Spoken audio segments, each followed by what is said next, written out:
Baik, assalamualaikum warahmatullahi wabarakatuh, teman-teman.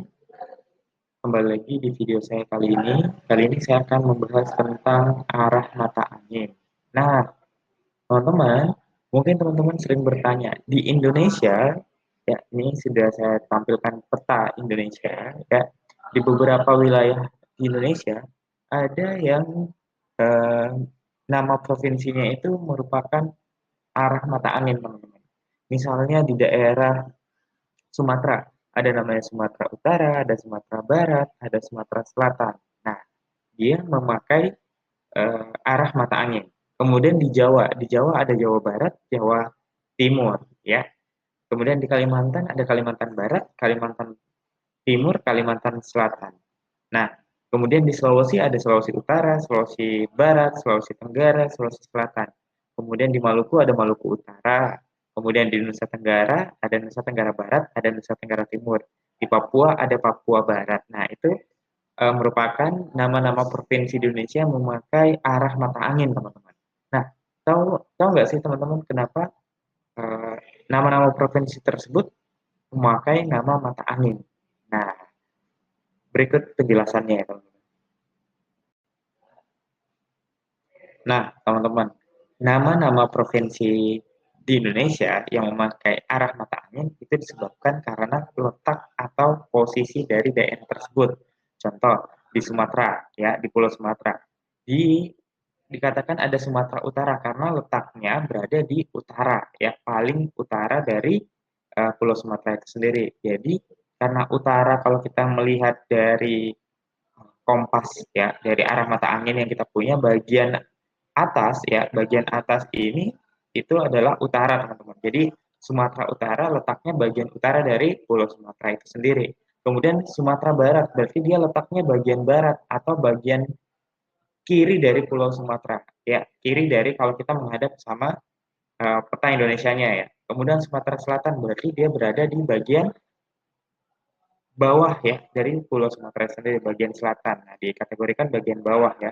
Kalau dilihat dari arah mata angin ini, bagian atas itu adalah utara, ya.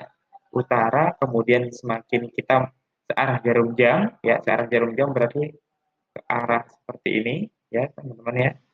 Muter, ya, searah jarum jam berarti dari utara, kemudian ada timur laut, kemudian timur, kemudian tenggara. Nah, seperti yang ada di Pulau Sulawesi ada namanya Sulawesi Tenggara. Ya, dari utara, kemudian ada timurnya nanti, kemudian ada tenggara, kemudian selatan. Nah, setelah tenggara selatan, teman-teman. Jadi Sulawesi Tenggara letaknya di bagian tenggara, makanya disebut Sulawesi Tenggara. Kemudian setelah selatan ada barat daya, barat, barat laut, dan kembali lagi ke utara, teman-teman. Ya, jadi eh, di dalam video kali ini saya akan memberikan informasi mengenai 8 arah mata angin yang umum digunakan dalam kehidupan kita. Nah, penggunaan arah mata angin juga digunakan dalam misalnya kita menentukan letak dari sebuah benda atau letak dari sebuah gedung. Contohnya seperti ini, teman-teman. A ini berdiri di tengah lapangan terbuka, ya. Kemudian di depan A ini menghadap ke arah perpustakaan.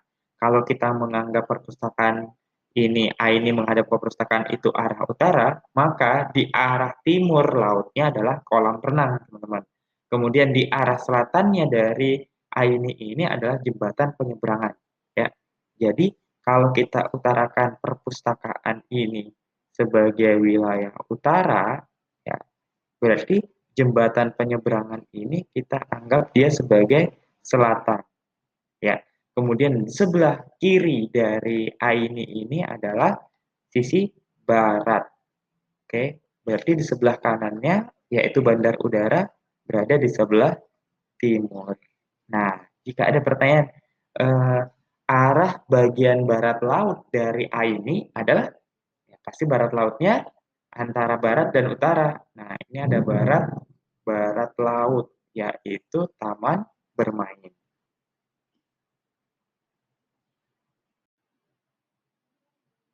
Nah, teman-teman, kalau misalnya nih bagi yang Muslim kan biasanya sholat menghadap ke kiblat. Nah, sebetulnya gimana sih kita menentukan kiblat arah untuk kita sholat? Nah, kiblat itu sendiri sebetulnya berada di titik 295 derajat, teman-teman. Ya, kiblat itu kalau kita di Indonesia mengarah ke 295 derajat. Ya, kiblat kiblat nih mengarah 295 derajat. Nah, dihitung dari ini di peta yang saya sudah tampilkan bahwa di Indonesia mengarah ke Saudi Arabia atau ke Masjidil Haram, ke Mekah, ya, itu berada ke titik 295 derajat. Jadi teman-teman, kalau misalnya teman-teman datang ke suatu daerah terus bingung arah kiblatnya nggak ada, ya berarti teman-teman bisa melihat arah dari eh, misal teman-teman langsung buat nih arah mata angin sendiri.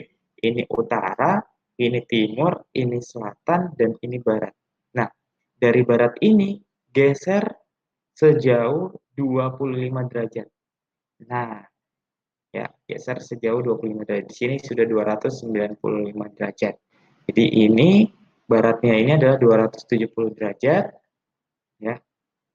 Ini 180 derajat, ini 90 derajat, ini 0 derajat. Berarti teman-teman harus menghadap ke utara dulu, atau bisa menghadap ke barat, kemudian tentukan 25 derajat ke arah utaranya. Ya, itu adalah arah kiblat, teman-teman. Jadi untuk menentukan kiblat tidak sulit, ya. Mudah-mudahan teman-teman bisa menerapkannya. Kalau misalnya datang ke suatu daerah, kemudian teman-teman tidak tahu arah kiblat untuk sholat, ya udah, teman-teman bisa mengukur sendiri, bisa menentukan sendiri antara barat dengan utara, atau antara barat dengan barat laut, ya teman-teman. Jadi eh, dari kiblat dengan barat itu bedanya kecil, ya. Jadi di sini, ya, di sini yang warna hijau ini, di sini adalah barat laut. Ukurannya adalah 315 derajat. Ya, jadi selisihnya sekitar 20 derajat, ya teman-teman, ya. Jadi bisa dikatakan hampir setengahnya. Jadi antara barat dan barat laut setengahnya, hampir setengahnya, ya, setengahnya lebih sedikit itu adalah kiblatnya untuk sholat. Oke, teman-teman, semoga video ini bermanfaat. Jadi arah mata angin itu bisa menentukan daerah, posisi daerah di mana, ya. Kemudian kita bisa menentukan arah kiblat bagi yang muslim untuk menjalankan sholat. Oke, terima kasih sudah menonton video ini sampai akhir, dan sampai jumpa di video saya selanjutnya.